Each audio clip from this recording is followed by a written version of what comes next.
Në një mëngjes të nxehtë të gushtit të vitit 1933, policia greke mbërriti në rrugën Cimiski të Selanikut ku në asfalt zjente gjaku i një njeriu të vrarë. Trupi i pajet i një burri 60 vjeçar me mjekër të bardhë dhe kostum të konsumuar shtrihej përpara dyqaneve që sapo po hapeshin. Kur hetuesit i kontrolluan xhepat, gjetën vetëm disa monedha greke, aq sa nuk mjaftonin as për të blerë një bilet treni drejt kufirit. Por ajo që askush nuk e dinte atë mëngjes ishte që ky njeri, 20 vjet më parë, mund të kishte blerë gjysmën e atij qyteti me paratë që zotëronte. Ai ishte Hasan Prishtina, ish deputet i parlamentit Osman, ish kryeministër i Shqipërisë dhe dikur një nga pronarët më të mëdhenj të tokave në vilajetin e Kosovës. Ndërmjet xhepave të zbrazët dhe fshetësive të një pasuri të zhdukur qëndron një histori që 3 shtete ballkanike preferonin të mbetej e varrosur përgjithmonë. Çfarë ndodhi me milionat që ai zotëronte? Kush e mori pasurinë e Hasan Prishtinës pas atij mëngjesi të gjakosur në Selanik? Në vitin 1873, kur lindi në fshatin Vučitrn, fati i kishte përgatitur Hasan Berishës një jetë që shumë vetëm mund ta ëndërronin. Familja e tij nuk ishte thjesht e pasur, ishte aristokraci e vërtet toksore e Ballkanit Osman. Çifligjet e tyre shtriheshin nga Vushtria deri në Prishtinë, nga Drenica deri në Shkup, madje edhe në vetë Selanik, ku toka vlente sa ari. Në perandorin osmane, ku fuqia matej me dynym dhe çift, familja Berisha numëronte mijëra hektar. Hasani u rrit duke kalëruar në përpronat që shtrihen sa syri shite, duke mësuar gjuhë të huaja me mësues privat, duke qenë i destinuar për sallonet e Stambollit dhe jo për ndonjë revolucion që do ta linte pa asgjë. Por brenda tij diçka po ndizej që askush nuk mund ta parashikonte, një zjarr që do të shkrinte çdo dynym të trashëguar, çdo çiflik të vlerë për të krijuar diçka tjetër, diçka që nuk mund të blihet me para por vetëm me sakrifica. Kur në vitin 1908 u zgjodh deputet i Stambollit për Kosovën, Hasan Prishtina hyri në një botë ku uleshin sultanët dhe ku vendoseshin fatkeqësitë e perandorive. Por ai nuk shkoi atje për të mbrojtur privilegjet e tij, shkoi me një plan që do ta bënte të varfër, por do t'i jepte emër të pavdekshëm. Në sallonet e Stambollit, ndërmjet dyshemeve prej mermeri dhe qilimave persian, Hasan Prishtina filloi të ndërtonte jo një karrierë politike, por një rrjet revolucionar.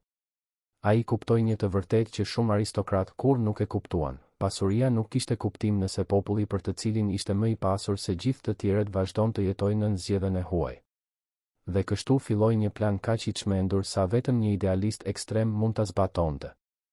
Në fillim ishin takimet e fshehta në shtëpitë e emigrantëve shqiptar në Stamboll, më pas u bë pjesë e komitetit për çlirimin kombëtar dhe pastaj erdhi vendimi që do ta ndryshonte gjithçka. Kur në vitin 1912 lëvizja për kryengritje përgjithshme mori formë, Hasan Prishtina nuk kontribuoi thjesht me fjali dhe manifeste.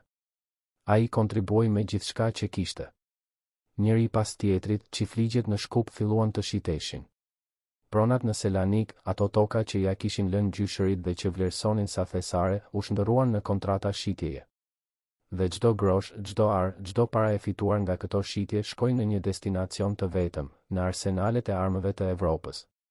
Ai bleu 10.000 pushkë Mauser, armë moderne luftarake që në atë kohë ishin më të mira se ato që kishte vetë ushtria osmane. Dhe i shpërndau falas duke i dërguar me mula nëpër malet e Kosovës, duke ia dhënë çdo njeriu që ishte gati të luftonte për liri.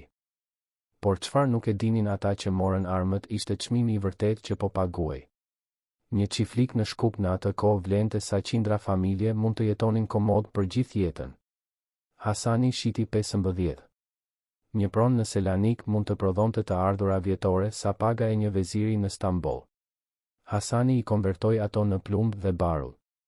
Kur kryengritja e 1912 shpërtheu dhe flamuri shqiptar u ngrit në qytetet e lira, askush nuk pyeti se sa çifligje kishte djegur Hasan Prishtina për t'i bërë këto pushk të arrinin në duart të kryengritësve.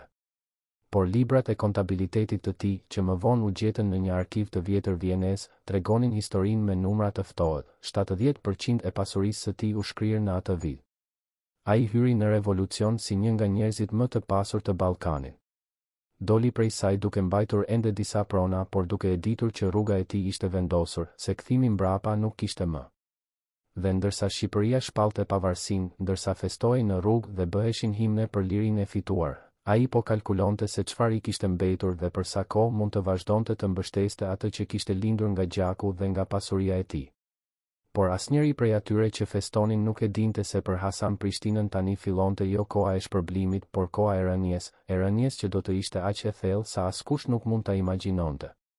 Pas luftës së parë botërore, kur Kosova u gëlltit nga mbretëria serbo-kroato-slovene që më vonë do të quhej Jugosllavi, erdhi goditja e parë sistematike. Qeveria e re në Beograd zbatoi atë që e quajti reformë agrare, një emër teknik për atë që në të vërtetë ishte grabitja më e madhe e pronave që Ballkani kishte parë që nga pushtimi osman. Çdo pronë e madhe që zotërohej nga shqiptar u konfiskua pa asnjë dëm shpërblim dhe u shpërnda kolonëve slav që po sillej nga Serbia dhe Mali i Zi për të ndryshuar përgjithmonë përbërjen etnike të krahinës. Hasan Prishtina pa të gjitha çiftligjet që i kishin mbetur në Kosovë të zhduken në një penë zyrtaresh që nuk e njihnin dhe që nuk donin ta njihnin.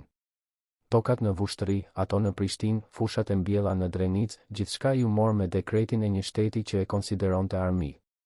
Por kjo ishte vetëm fillimi. Në vitin 1924, për një moment të shkurtër dhe të ndritshëm, dukej sikur fati kishte vendosur t'i kthehej.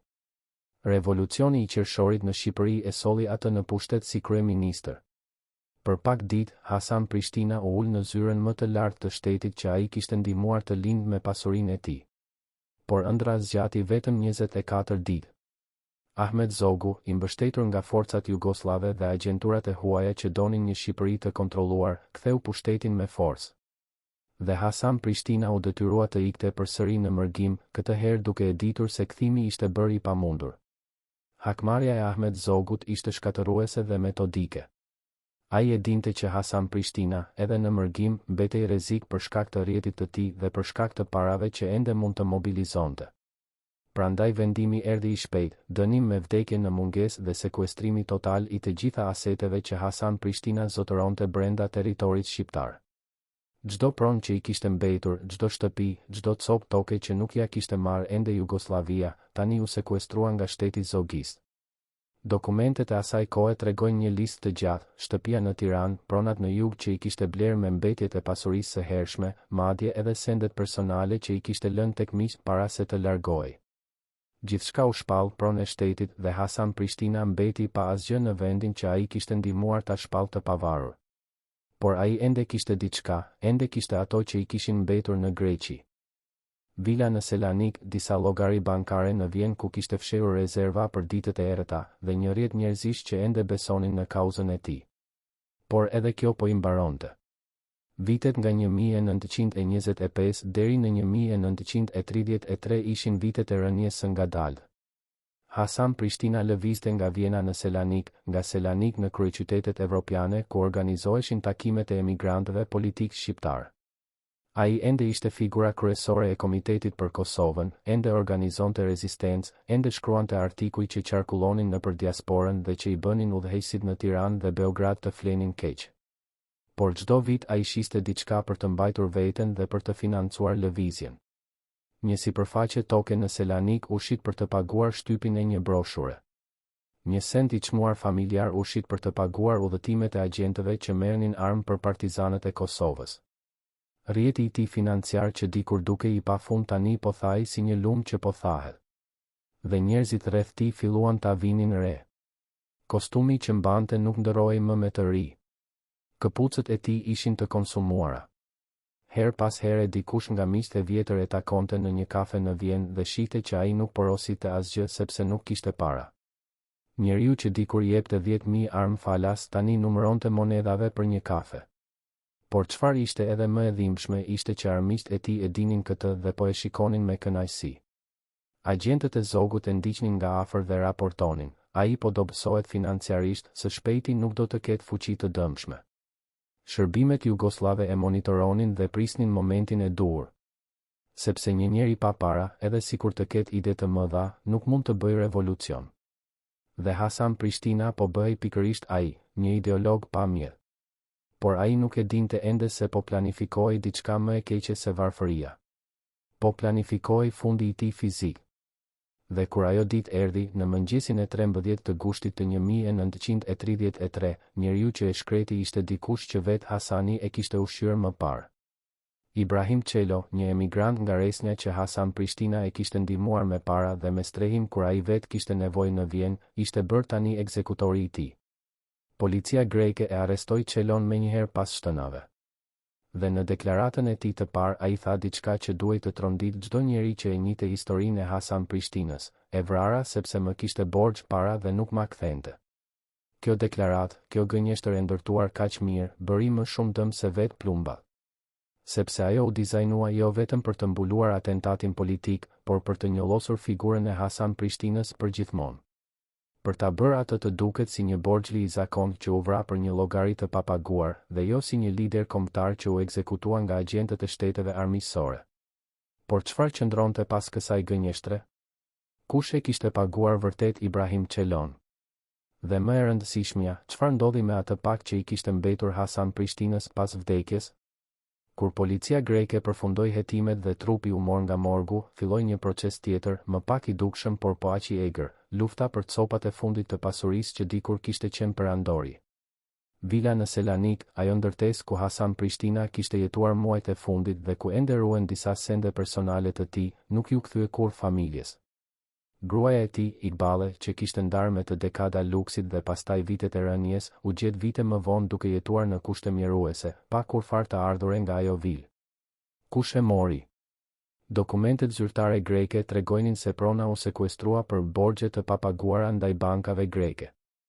Por askush kur nuk sqaroi se cilat borxhe ishin këto, kur ishin marrë, dhe pse një njeri që dikur kishte llogari të mëdha bankare tani duhet u detyrohej bankave. E vërteta që historianët dyshojnë është më e thjeshtë dhe më cinike. Shteti grek, duke parë se Hasan Prishtina ishte një emigrant politik pa shtetësi të mbrojtur, pa trashëgimtar ligjor me fuqi për të hyrë në gjykata greke, thjesht e përvetsoi pronën. Askush nuk u ngrit për ta kundërshtuar. Askush nuk kishte fuqi.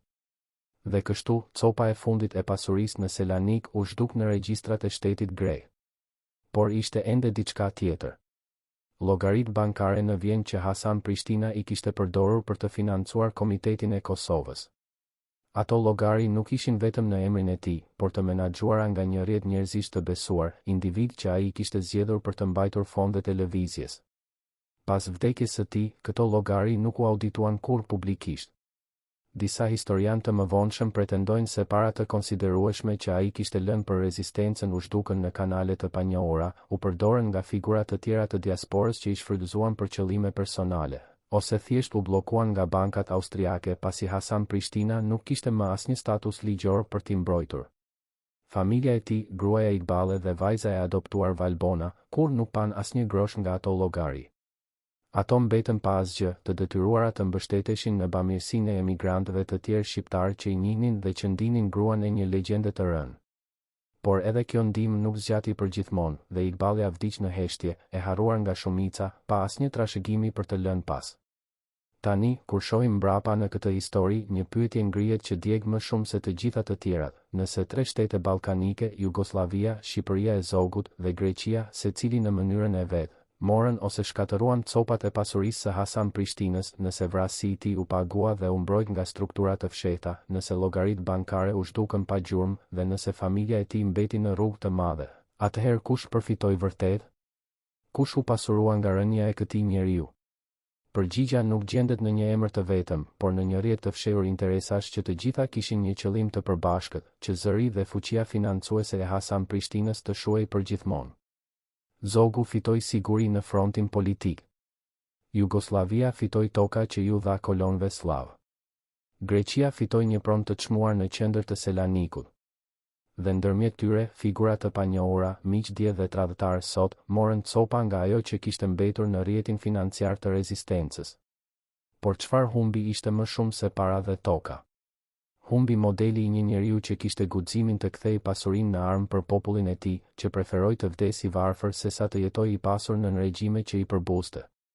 Dhe kjo, ndoshta, është trashëgimia e vetme që askush nuk mund ta vjedhë.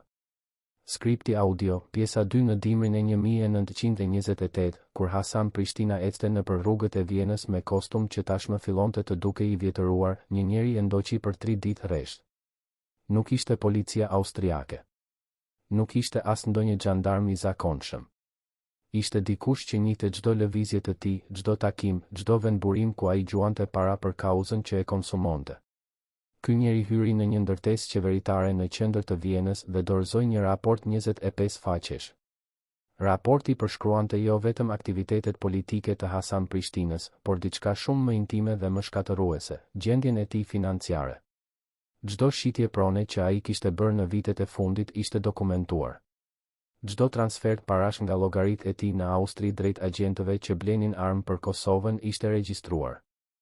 Çdo borxh i vogël që ai kishte marrë nga miq për të paguar qiran e një dhome hoteli ishte shënuar me kujdes klinik.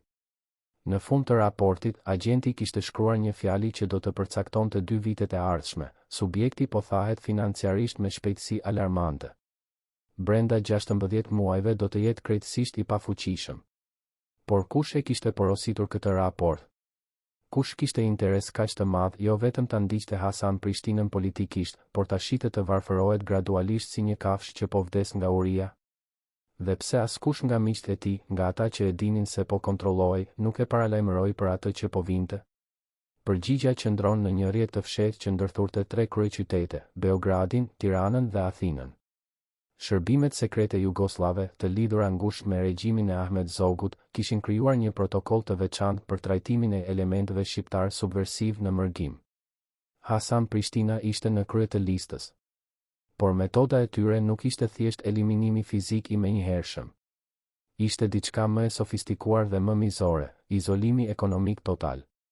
Ata e dinin që një revolucionar pa para është si një peshk jashtë ujit, mund të hapet e mbyllet goja, por nuk mund të lëviz. Prandaj strategjia ishte e qartë, pritet derisa t'i mbarojnë rezervat, pritet derisa miqtë të lodhen së ndihmuari, pritet derisa të mos ketë më asnjë mjet për të organizuar rezistencë, dhe vetëm atëherë, kur është plotësisht i izoluar dhe i pambrojtur, goditet goditja finale. Dokumentet e deshifruara dekada më vonë nga arkivat e UDBA-s jugoslave tregojnë se ekzistonte një dosje me kodin Pritina Nula që përmbante jo plane për vrasjen e tij, por plane për shkatërimin sistematik të burimeve të tij financiare. Çdo biznesmen që i jepte para Hasan Prishtinës për të financuar botime apo udhëtime i vijej presion nga autoritetet jugoslave nëse kishte interesa tregtare në Beograd. Çdo bank në Evropë që ai përdorte për transferta merrte paralajmërime diskrete nga ambasadat jugoslave dhe greke për të monitoruar llogaritë e tij. Madje edhe disa nga shokët e tij të vjetër, figura që dikur kishin luftuar krah për krah me të, filluan të largoheshin, të friksuar nga pasojat që mund të sillte shoqërimi me një njeri kaq nën survejim. Dhe Hasan Prishtina e ndjente këtë rrjet që po i shtrëngohej rreth qafe, por çfarë mund të bënte? Nuk kishte shtet që ta mbrojë. Nuk kishte pasaport që të hapte dyert e ambasadave. Ishte një njeri pa tokë në një botë ku toka ishte identiteti. Por ishte diçka tjetër që e bënte situatën edhe më tragjike, diçka që as armiqtë e tij më të rrept nuk mund ta imagjinonin plotësisht. Çfarë po ndodhte në shtëpinë e tij? Gruaja e tij, Iqbale, që dikur kishte jetuar në villa me shërbëtorë dhe kopshte që kujdeseshin nga 6 kopshtar, tani ndiqte burrin nëpër hotele të lira evropiane ku muret ishin të lagur nga myka dhe ku ngroja mungonte gjatë dimrit. Ajo nuk ankohej kurrë. Në letrat e rralla që ja dërgonte të afërmve që jetonin ende në territore të kontrolluara nga Serbia, ajo shkruante me një krenari të heshtur për punën e rëndësishme që po bën Hasani, por nuk përmendni kurrë se si ata rinin shpesh pa ngrënë mbrëmje të plota, sepse paratë duhej të shkonin për të paguar shtypin e një broshure tjetër kundër regjimit të Zogut. Vajza e tyre e adoptuar, Valbona, që kishte qenë njëherë një vajzë e veshur me fustanet më të mira që Stamboll mund të prodhonte, tani mësonte të qepte vetë rrobat e saj të vjetra për t'i zgjatur jetën. Por çfarë thërmonte zemrën e Iqbales nuk ishte vetëm varfëria materiale. Ishte fakti që ajo po e shihte burrin që e donte duke u konsumuar jo vetëm nga mungesa e parave, por nga diçka shumë më e thellë, nga ndërgjegjja që gjithçka që ai kishte sakrifikuar, të gjitha ato çifligje të shitura, të gjitha ato pushkë të blera, nuk kishin sjellë lirinë që ai kishte ëndërruar. Kosova ishte ende nën Jugosllavi. Shqipëria ishte nën zog. Dhe ai, njeriu që kishte dhënë gjithçka, tani po ulej në tavolina kafesh të Vienës duke pritur miq që nuk vinin më, duke shkruar letra drejtuar liderëve evropian që nuk i lexonin kurrë. Në pranverën e 1930, Hasan Prishtina mori një letër nga një avokat italian që e përfaqësonte në një çështje prone të vjetër në Selani. Letra ishte shkruar me gjuhë të butë ligjore, por mesazhi ishte brutal. Vila që ai ende zotëronte atje, ndërtesa e fundit me vlerë që i kishte mbetur, ishte nën rrezik konfiskimi për shkak të taksave të papaguara. Shuma e taksave ishte absurde, e fryrë qëllimisht nga autoritetet greke që, të koordinuara me shërbimet jugoslave, kërkonin ta zhveshnin edhe nga kjo. Hasan Prishtina lexoi letrën 3 herë. Pastaj e mbërtheu fort në duar dhe qëndroi ulur pa lëvizur për 20 minuta. Iqbalja, që po e vëzhgonte nga dhoma tjetër, nuk guxonte të hynte. Ajo e njihte atë heshtje. Ishte heshtja e një njeriu që po përpiqej të vendosë nëse të shes edhe copën e fundit të jetës së mëparshme për të vazhduar luftën, apo të mbajë të paktën një çati mbi kokë për ditët e fundit. Në fund, ai zgjodhi atë që kishte zgjedhur gjithmonë. Firmosi dokumentet për të shitur vilën. Parat, shumë më pak se vlera e vërtet e pronës sepse po detyrohej ta shiste me urgjencë, shkuan për të paguar transportin e një ngarkese armësh që do të kontrabandohej në malet e Kosovës. Por kësaj here, për herë të parë në jetën e tij, ai qau kur firmosi kontratën. Jo për vilën. Por sepse e dinte që tani, kur kjo copë e fundit do të shkonte, nuk do të kishte më asgjë për t'i dhënë kauzës. Dhe një revolucionar pa mjete është një profet pa zë. Ndërkohë, në Beograd, në një zyrë pa emër të Ministrisë së Brendshme, një zyrtar ja kaloi një dosje kolegut të tij. Brenda saj ishte një fotografi e Hasan Prishtinës e bërë në fshehtësi në Vjenë, ku duke ecur me shpatulla të rëna dhe me një pallë të grisur. Shini sa ka rënë, tha zyrtari me një buzëqeshje të hollë. Tani është koha. Kolegu e hapi dosjen dhe lexoi raportin e fundit nga agjenti i vendosur pranë Hasan Prishtinës, subjekti ka shitur pronën e fundit. Nuk ka më asete të likuidueshme. Jeton me ndihmën sporadike të emigrantëve. Shëndeti i dobët. Morali i thyrë. Në fund të raportit, me shkrim dore, dikush kishte shtuar, rekomandim, procedoni me fazën finale. Kjo ishte urdhëri që do të udhëtonte nga Beogradi në Tiranë, nga Tirana në rrjetet e agjentëve në Greqi, dhe që në fund do të mbërrinte te dora që do të shtypte këmbëzën në rrugën Cimiski të Selanikut. Por çfarë nuk e dinin ata ishte që Hasan Prishtina, edhe në këtë gjendje, edhe kaq i shkatëruar financiarisht, ende kishte diçka që i bënte frikë, kishte të vërtetën. Ai kishte dokumente, letra, dëshmi të fshehura që tregonin se si Zogu ishte ardhur në pushtet me arin jugoslav, se si kishte shitur Kosovën për mbështetje politike, se si kishte grabitur pasuritë e kundërshtarëve politik dhe i kishte shpërndarë te njerëzit e tij. Këto dokumente Hasan Prishtina i mbante në një valixhe të vogël që e çonte kudo. Dhe nëse këto do të publikoheshin, do të shkatëronin legitimitetin e Zogut për gjithmonë. Prandaj nuk mjaftonte vetëm ta vrisnin. Duhej të merrnin edhe valixhen. Javët para vrasjes, Hasan Prishtina filloi të vinte re diçka të çuditshme. Njerëz që nuk i njihte po shfaqeshin shpesh në vendet ku ai shkonte. Një burr me kapel të zezë që lexonte gazetë në kafenen përballë hotelit të tij. Një grua që qëndronte shumë gjatë pranë sallonit ku ai mbante takime me emigrantë të tjerë. Ai ja përmendi shqetësimin Iqballes. Më ndjekin, i tha një mbrëmje, ndërsa uleshin për një darkë të thjesht bukë dhe djath. E di. Iqbalja nuk tha asgjë, por dorën e saj që mbante thikën po dridhej. Ajo e dinte që ky moment do të vinte. E kishte ditur që kur u martuan, që kur Hasani kishte zgjedhur rrugën e revolucionit mbi jetën e qetë të një aristokrati. Por shpresa e saj e fundit ishte që ndoshta ata do të lodhen së ndjekuri, ndoshta do të vendosnin se ai nuk ishte më kërcënim. Por ajo ishte gabim. Sepse për regjime si ato, një njeri si Hasan Prishtina nuk ishte kërcënim vetëm kur kishte para apo armë.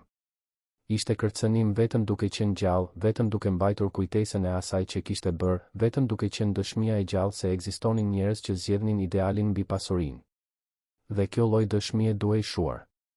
Një mbrëmje të vonë, pak ditë para vrasjes, Hasan Prishtina u zgjua nga një ëndër e tmerrshme. Kishte ëndëruar se po ecte nëpër fushat e Drenicës, nëpër tokat që dikur i zotëronte, dhe një grup fëmijësh po i vraponin pas duke bërtitur. Ku janë armët që na premtove? Ku janë pushkët? Ai u zgjua djersi lagjur dhe qëndroi ulur në errësirë për orë të tëra. Iqbalja e dëgjoi duke marrë frymë rënd, por nuk i tha asgjë. Në mëngjes, ai i tha diçka që ajo nuk e kishte dëgjuar kurrë më parë, ndonjëherë mendoi se bëra gabim.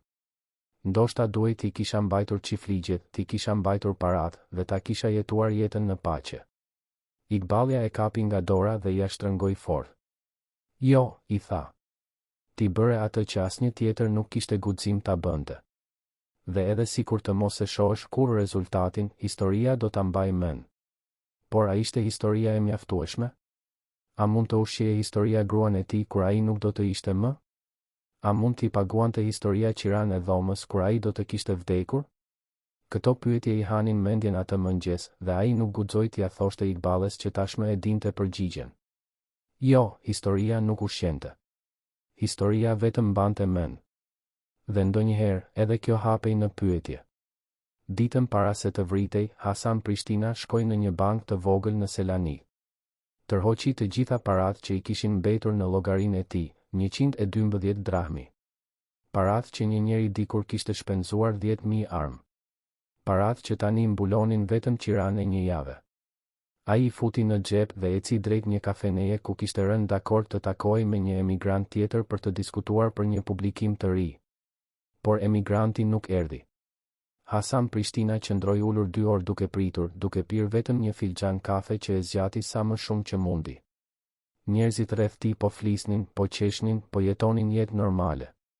Dhe ai u ndjente si një fantazm, si dikush që tashmë nuk i përkiste kësaj bote. Kur doli nga kafeneja, dielli po perëndonte dhe rrugët po zbrazeshin. Ai filloi të ecë drejt hotelit të tij, por për ndonjë arsye ndaloi dhe u kthye të shikonte qytetin.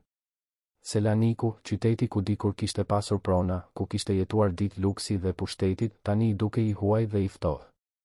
Dhe për një moment, vetëm për një moment, ai pati dëshirë të ulej në trotuarin e ftohtë dhe të mos ngrihej më. Por pastaj mendoi për Kosovën, për malet ku ende burra të rinj po merrnin armë që ai kishte ndihmuar të arrinin, dhe mendoi se ndoshta vuajtja e tij ende kishte kuptim. U ngrit dhe vazhdoi të ecte. Nuk e dinte që brenda 20 orësh, gjaku i tij do të ngjyros atë asfalt të njëjtë ku sapo kishte menduar të dorëzohej. Çfarë ndodhi në mëngjesin e 13 të gushtit e dim nga raportet e policisë. Por çfarë ndodhi pas vdekjes është ajo që na thot më shumë për natyra njerëzore se sa çdo biografi mund të shkruajë. Kur trupi u mor nga morgu, policia greke bëri një inventar të sendeve personale. Lista ishte thërmuese në thjeshtësinë e saj: një kostum i vjetër, një pallk me vrima, një palë syze leximi, një fletore e vogël me shënime dhe 112 drahmi në xhepa. Asnjë send me vlerë. Asnjë ar. Asnjë dokument prone. Vetëm ato që mbante mbi vete kur ra. Por çfarë mungonte nga inventari ishte më me rëndësi se çfarë ishte aty, valixha e tij me dokumente. Ajo valixhe që ai e mbante gjithmonë me vete dhe që përmbante letrat, provat, dëshmitë që komprometonin zogun dhe shërbimin sekret jugoslav. Policia greke raportoi se ajo nuk u gjet në skenë. Asnjëherë nuk u shpjegua ku shkoi. Asnjëherë nuk u pyetën dëshmitarët nëse kishin parë dikë duke e marrë. Dhe kjo heshtje, kjo mos shpjegimi i qëllimshëm, na tregon se vrasja nuk ishte vetëm fizike. Ishte edhe vjedhje e së vërtetës. Ishin marrë jo vetëm jetën, por edhe provat që do ta bënin atë jetë të kuptueshme. Dhe kush i mori ato dokumente? Kush përfitoi nga heshtja e tyre? Kjo mbetet ende një pyetje pa përgjigje, por çdo gisht që ndjek gjurmën e ngjarjeve të asaj dite shpjen në të njëjtin vend, të zyrat e shërbimeve sekrete që e kishin ndjekur për vite. Skripti audio, pjesa 3 në arkivat e Ministrisë së Punëve të Brendshme të Greqisë, të fshehura në një bodrum që për 50 vjet askush nuk e hapi, ekziston një dosje me numër klasifikimi që ende nuk është deklasifikuar plotësisht. Dosja përmban 38 faqe, shumica e tyre fotokopje të dokumenteve bankare, por 3 faqet e fundit janë të shkruara me dorë nga një oficer hetimor grek që mori raportet e para pas vrasjes së Hasan Prishtinës. Në atë shënim të shkurtër, shkruar me një gjuhë birokratike të ftohtë, përshkruhet diçka që kur nuk u publikua në gazetat e kohës, gjatë kontrollit të dhomës së viktimës në Hotel Mediteranean. U gjetën dokumente që lidhen me transaksione financiare ndërmjet viteve 1925 dhe 1931. Dokumentet tregojnë transferta të shumave të konsiderueshme nga llogari në Austri dhe Zvicër drejt adresash në Jugosllavi dhe Shqipëri, të destinuara për blerje armësh dhe financim aktivitetesh subversive. Të gjitha këto dokumente janë sekuestruar dhe transferuar te autoritetet kompetente sipas protokollit bilateral. Por cili ishte ky protokoll bilateral? Dhe cilat autoritete morën dokumentet? Oficeri që shkroi raportin vdiq në vitin 1956 pa folur kur publikisht për atë çështje. por djali I tij, I intervistuar në vitin 2007 nga një historian grek, rrëfeu se babai I tij kishte thënë një herë në darkë, kur ishte shumë I vjetër dhe I sëmur, ata na detyruan të heshtnim. Ishin më të fuqishmit se ne. Kush ishin ata? Emrat nuk u përmendën kurrë. Por çdo gjurmë çon në një drejtim të vetëm, drejt një rrjeti që lidhte 3 kryeqytete, 3 shërbime sekrete dhe një interes të përbashkët për të varrosur çdo provë që mund të shpërthente si bombë politike. Pas vdekjes së Hasan Prishtinës, në Tiranë ndodhi diçka që pak veta e vunë re. Brenda një jave, pasuria e sekuestruar nga shteti Zogis, ajo që zyrtarisht ishte shpallur pronë e shtetit që nga viti 1925 u shpërnda në mënyrë misterioze te individ specifik.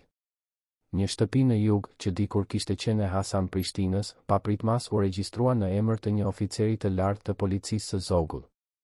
Një copë toke në afërsi të Durrësit, që zyrtarisht ishte konfiskuar, u shfaq në regjistrin e pronave nën emrin e një tregtari që ishte mik personal I ministrit të Brendshëm. Asnjë nga këto transfere nuk u shpjegua kurrë me dokumentacion publik. Asnjë shpërblim zyrtar nuk u justifikua. Thjesht brenda pak muajsh, ajo pak që kishte mbetur nga perandoria e Hasan Prishtinës në territorin shqiptar u evaporua në duart e atyre që kishin organizuar heshtjen e tij. Dhe askush nuk guxoi të pyes, sepse pyetja e tillë do të thotë të akuzosh qeverinë, dhe akuzimi I qeverisë së Zogut në atë kohë nënkuptonte burg ose ekzil. Kështu që fshatrat e vogla në jug që dikur I njinin tokat si qifligu I Berishëve, filluan t'i quajnë ato qifligu I kolonellit ose toka e tregtarit të madh, dhe me kalimin e viteve kujtesa u fshi. Brezi I ri nuk e dinte më se kush kishte qenë pronar origjinal. Nuk e dinte se ato fusha ishin bler me lotët e dikujt që kishte zgjedhur të jepte gjithçka për një ide. Por më shqetësuese se transferet e pronave ishte zhdukja e arkivave personale. Hasan Prishtina kishte mbajtur korrespondencë me lider politik evropian, me intelektual ballkanik, me organizata ndërkombëtare që mbështesnin lëvizjet për vetvendosje kombëtare. Ai kishte shkruar qindra letra, kishte mbajtur ditar, kishte ruajtur kopje të çdo dokumenti që nënshkruante. Kjo arkiv personale, që në vitet e fundit e mbante në shtëpinë e tij në Selanik, zhduku pa gjurmë pas vrasjes. Gruaja e tij, Iqbalja, kur u kthye në shtëpi pas identifikimit të trupit, gjeti dyert e hapura dhe dhomën e punës të rrëmujshur. Të gjitha kutit me letra ishin zbrazur. Sirtarët ishin çelur me forcë. Asnjë letër, asnjë ditare, asnjë dokument nuk kishte mbetur.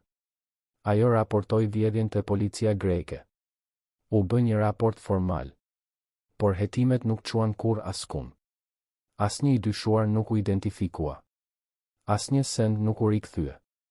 Dhe kjo heshtje zyrtare, ky moskokcarje I qëllimshëm, tregon se vjedhja nuk ishte e rastësishme. Ishte e orkestruar. Ishte pjesë e një plani më të gjerë për të fshirë jo vetëm njeriun, por edhe të vërtetën që ai mbante.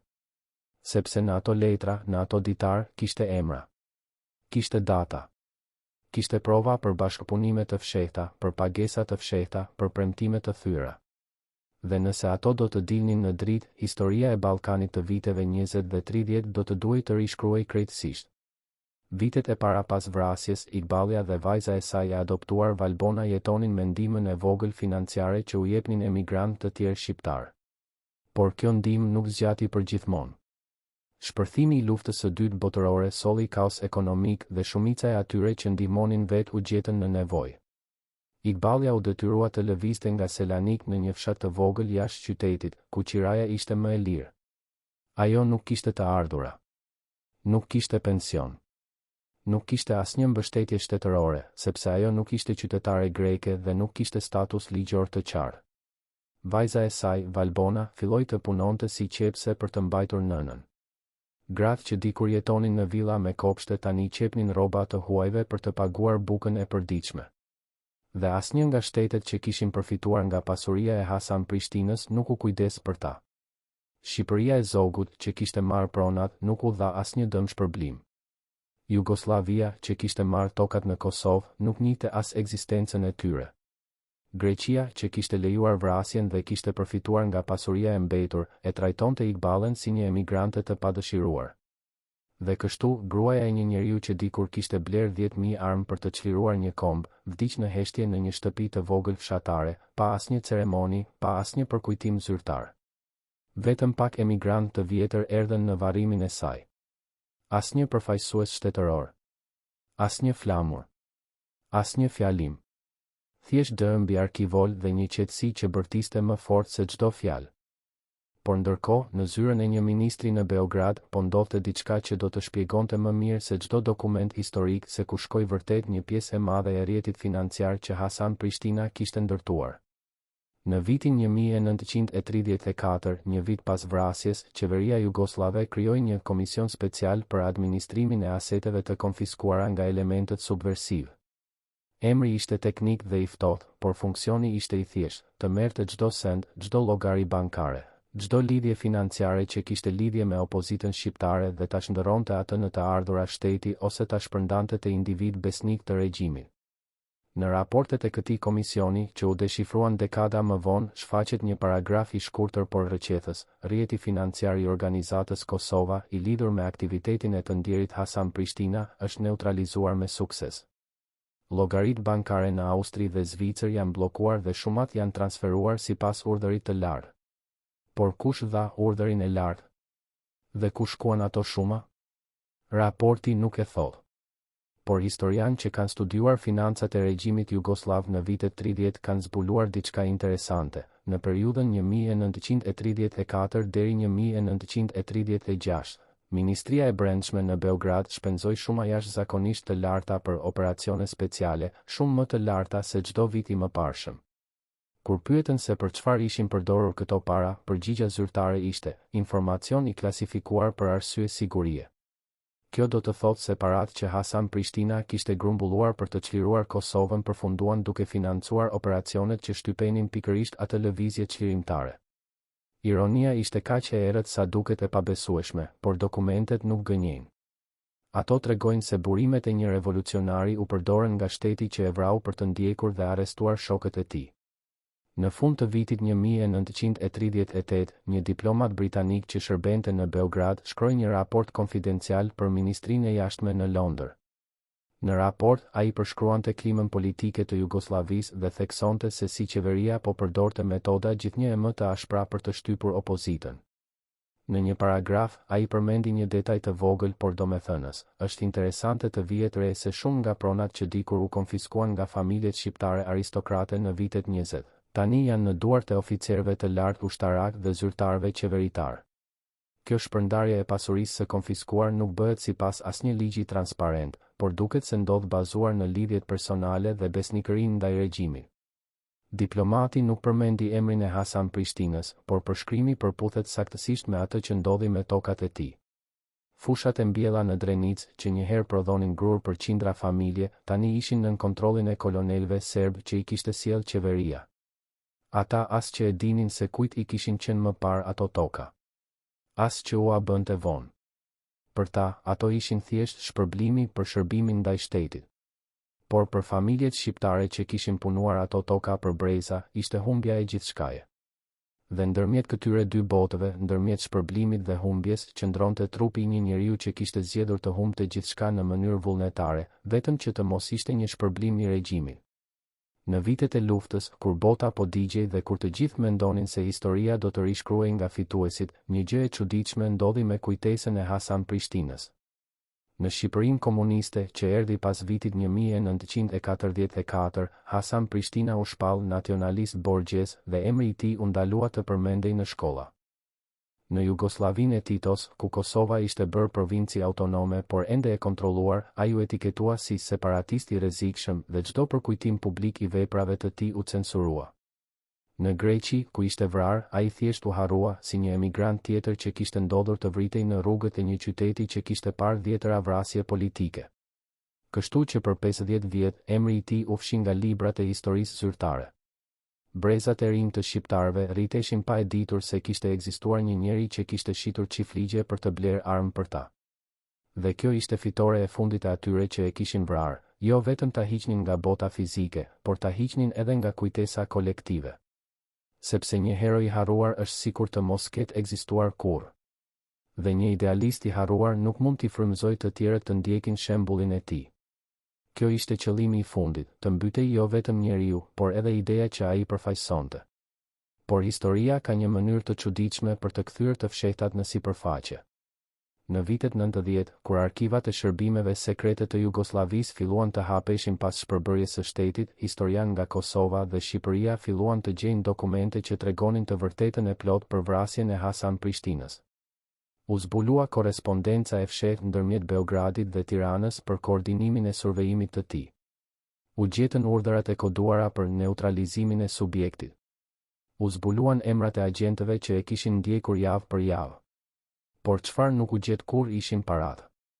Llogaritë bankare që ai kishte pasur në Vjenë dhe Zvicër ishin mbyllur në vitet 30 dhe 60 dhe të gjitha dokumentet e transaksioneve ishin humbur sipas bankave. Askush nuk mund të gjurmonte se ku shkuan shumat e fundit që ai kishte lënë për rezistencën. Askush nuk mund të provonte se kush i mori. Dhe kjo mungesë provash, ky zbrazëti dokumentare, është vetë prova. Sepse kur diçka fshihet kaq sistematikisht, kaq me kujdes, nënkupton se ka pasur diçka shumë të vlefshme për t'u fshehur. Nënkupton se dikush përfitoi dhe ai dikush nuk donte që kur të dihej. Sot, nëse udhëtoni në Selanik dhe pyesni banorët e vjetër për Hasan Prishtinën, shumica nuk e njohin emrin. Vila ku ai jetoi është shembur në vitet 60 për të bërë vend për një ndërtesë moderne. Rruga Cimiski, ku gjaku i tij u derdh, tani është një rrugë e zhurmshme tregtare plot dyqane dhe kafene. Nuk ka pllak për kujtimore. Nuk ka monument. Nuk ka asgjë që të thotë se atje vdiq një njeri që kishte zotëruar çiftligje sa gjysma e një vilajeti dhe që kishte dhënë gjithçka për një ide që nuk e pa kur të realizuar. Në Kosovë, emri i tij u rikthye pas luftës së 1999. Një rrugë u quajt me emrin e tij në Prishtinë. Por sa prej atyre që ecin në atë rrugë e din se ai kishte pasur toka pikërisht atje, në atë qytet, dhe se ato toka ju morën nga një shtet që tani nuk ekziston më? Sa prej tyre e din se pasuria që ai flijoi nuk ishte simbolike, por reale, ishte çiftligje të vërteta, 10 mijëra hektar, vlera e të cilave sot do të ishte në qindra milion? Dhe sa prej tyre e din se kur ai vdiq, në xhepat e tij kishte vetëm sa për të blerë një bilet treni që nuk e mori kurrë? Historia e rrëfyer në librat shkollor thotë që ai ishte patriot dhe luftëtar për çështjen kombëtare. Por çfarë nuk thotë është se ai ishte edhe një njeri që u vra në mënyrë sistematike, jo vetëm me plumb, por me varfëri të orkestruar, me izolim financiar, me grabitje të organizuar dhe me heshtje të blerë. Ai u vra 2 herë, një herë në trup dhe një herë në kujtesë. Dhe ata që e vran morën gjithçka që ai kishte lënë pas, pronat, parat, dokumentet dhe për 50 vjet edhe emrin. Kush e mori pasurinë e Hasan Prishtinës pas ngjarjes në Selanik? Përgjigja nuk është një emër i vetëm. Është një rrjedh. Jugoslavia mori tokat në Kosovë dhe ja dha kolonëve.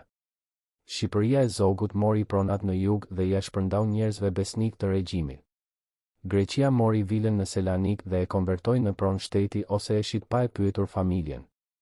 Bankat në Austri dhe Zvicër mbyllën llogaritë dhe parat u transferuan sipas procedurave ligjore që askush nuk i shpjegoi kurrë. Dhe ndërmjet të gjithëve, figurat e errëta, bashkëpunëtor të dikurshëm që u bën grabitqar, morën copa të vogla nga ajo që kishte mbetur. Por ajo që u vodh më shumë se gjithçka nuk ishte pasuria materiale. Ishte kujtesa. Ishte e vërteta për atë që ndodhi. Dhe kjo është arsyeja pse historia e Hasan Prishtinës duhet treguar përsëri dhe përsëri, derisa brezat e rinj ta dinë se çfarë flijimi mund të bëjë një njeri për idenë që ai beson, dhe çfarë ndodh kur shtetet vendosin ta shlyejnë atë flijim nga historia. Sepse nëse ne nuk e mbajmë gjallë këtë kujtesë, atëherë fitojnë ata që e vranë. Fitojnë ata që e vodhen.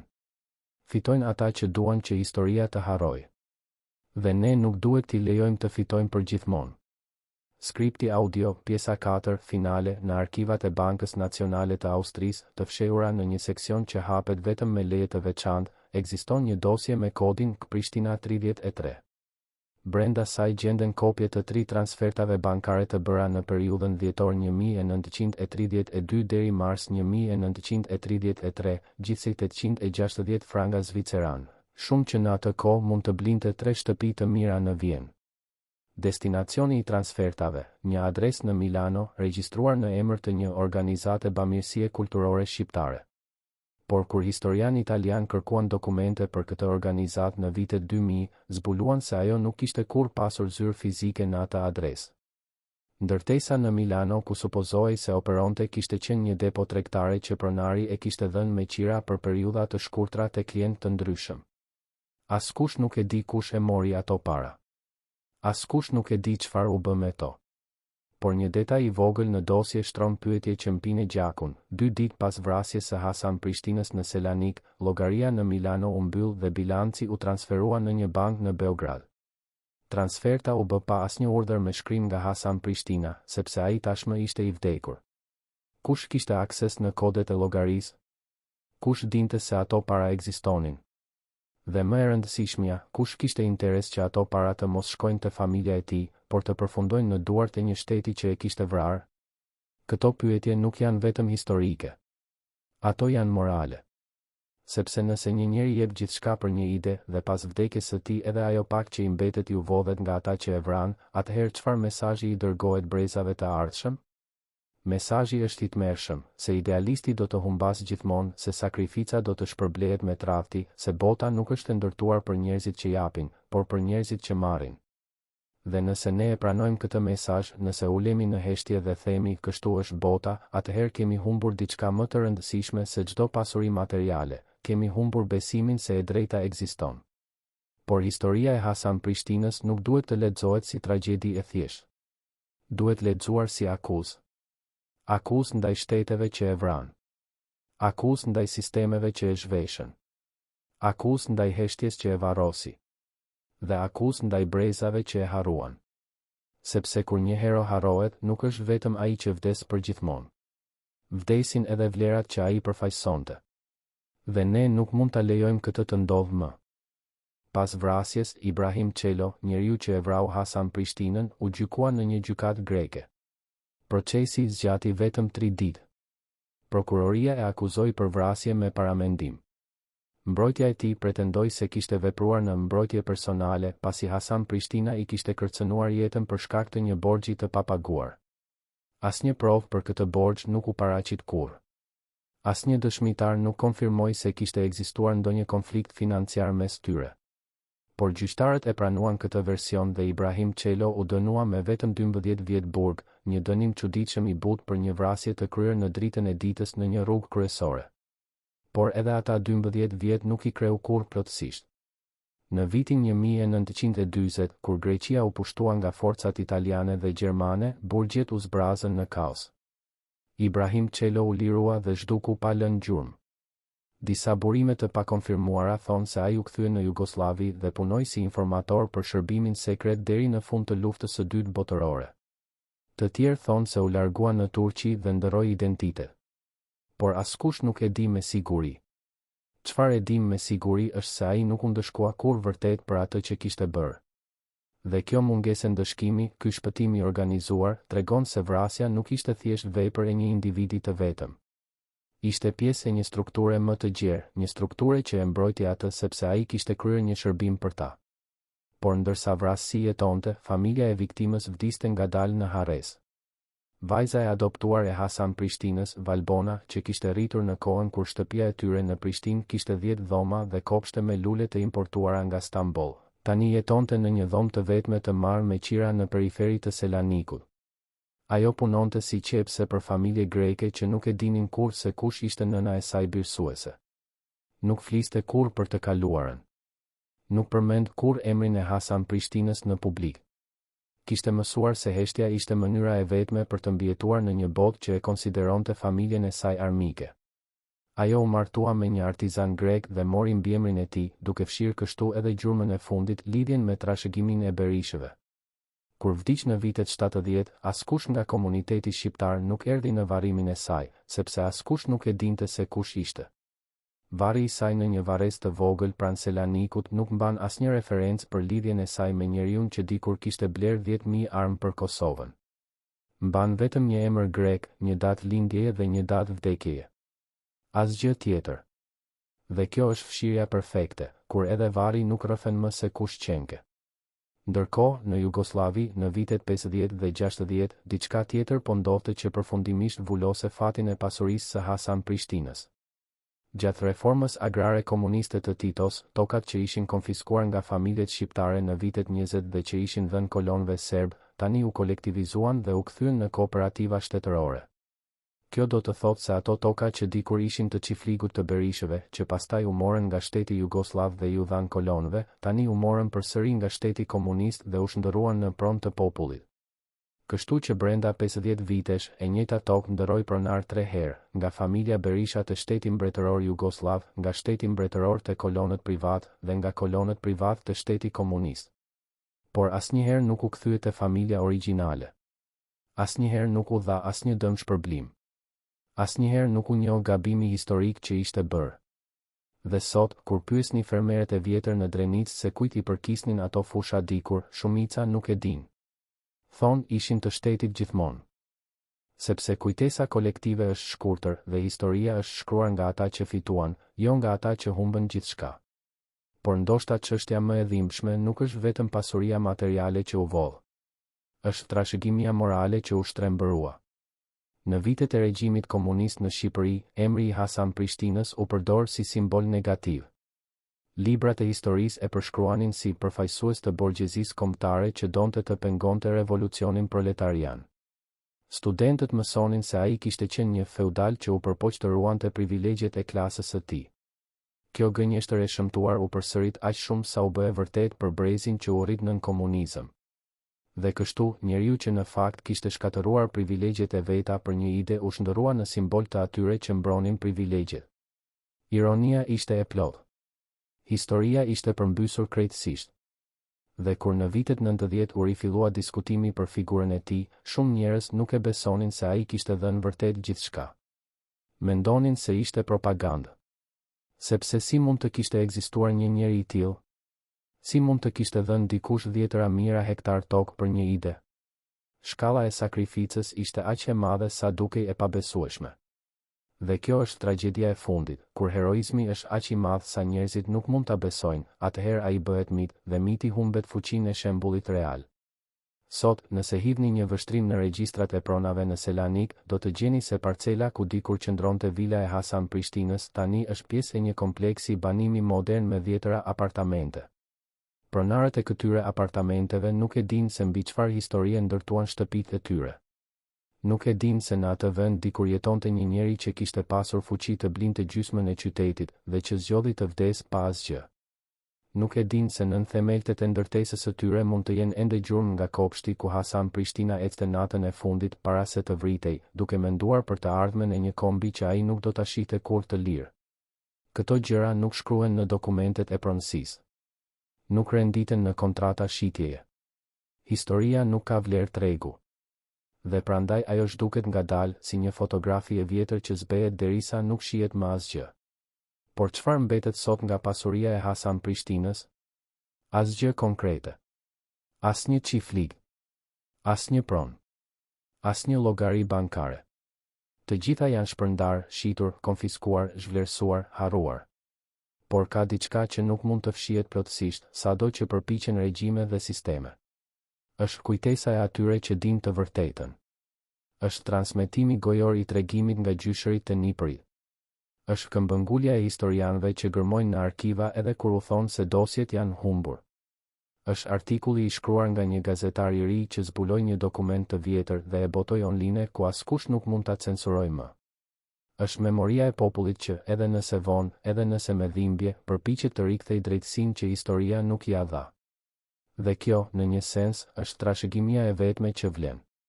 Sepse pasuria materiale mund të vidhet. Tokat mund të konfiskohen. Parat mund të zhduken.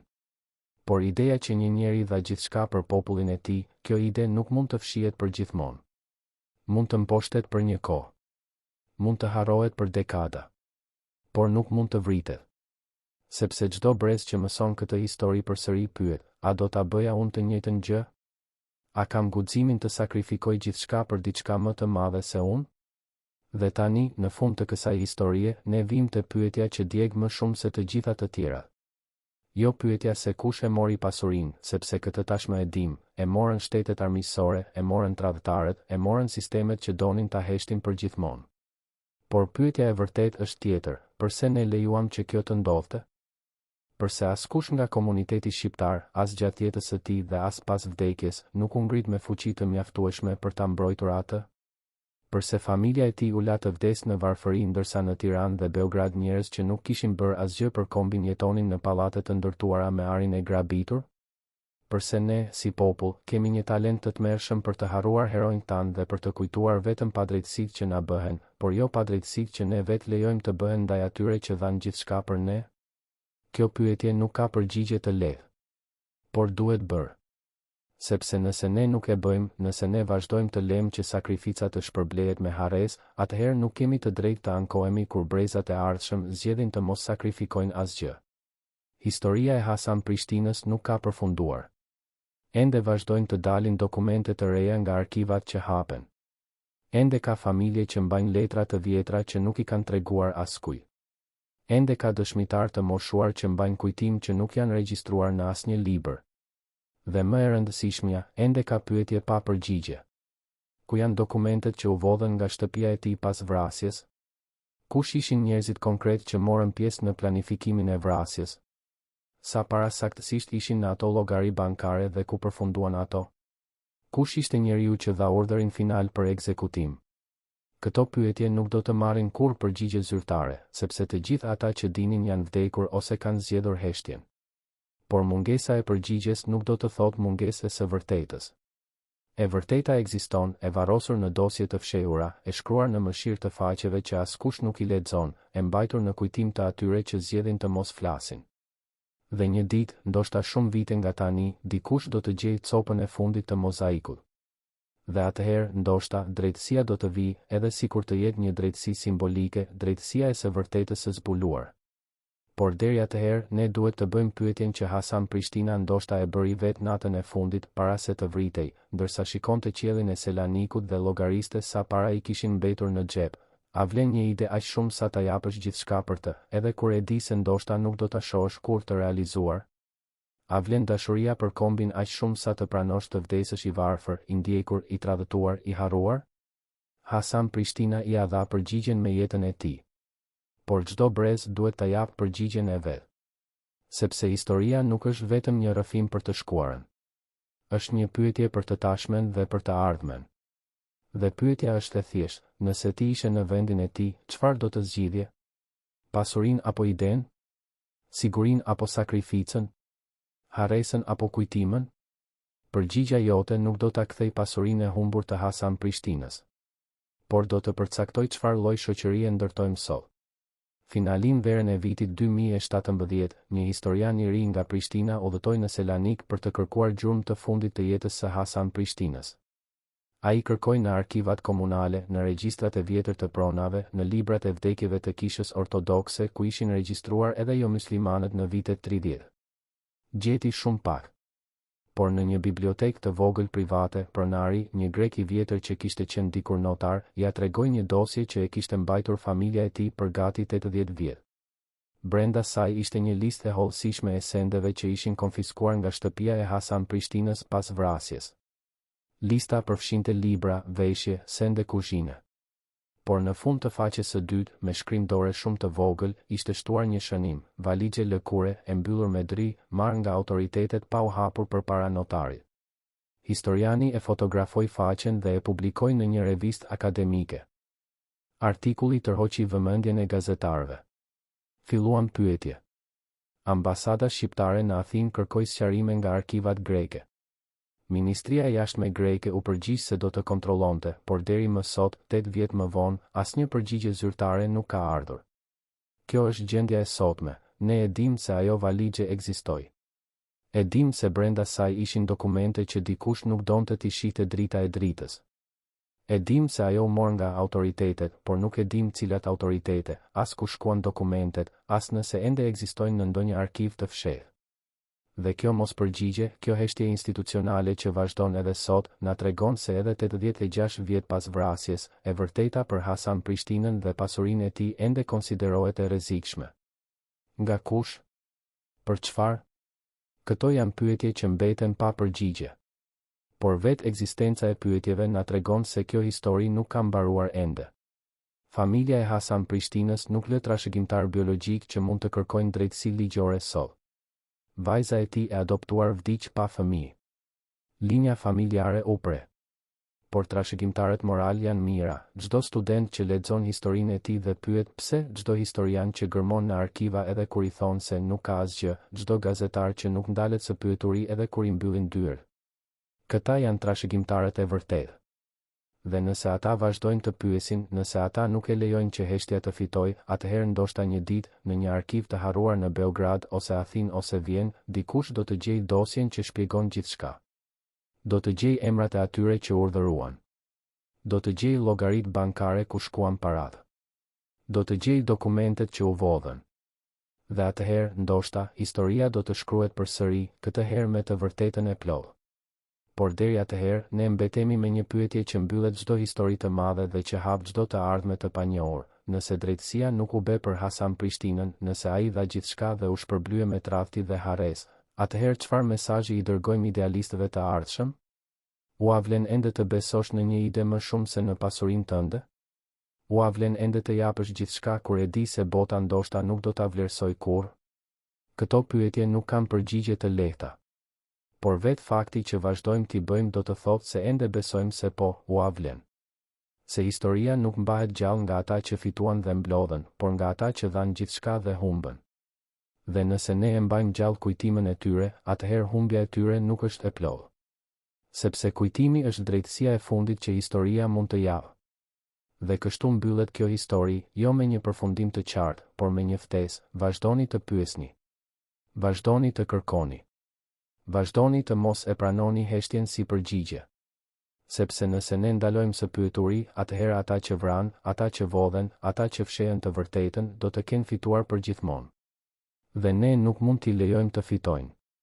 Jo për Hasan Prishtinën, por për të gjithë ata që do të vinë pas nesh dhe që do të duhet të zgjedhin mes pasurisë dhe idesë, mes sigurisë dhe sakrificës, mes harresës dhe kujtimës. Zgjedhja e tyre do të varet nga ajo që ne i mësojmë sot. Dhe prandaj, kjo histori duhet treguar përsëri dhe përsëri, derisa bota të kuptojë se njerëzit si Hasan Prishtina nuk duhet të vdesin 2 herë.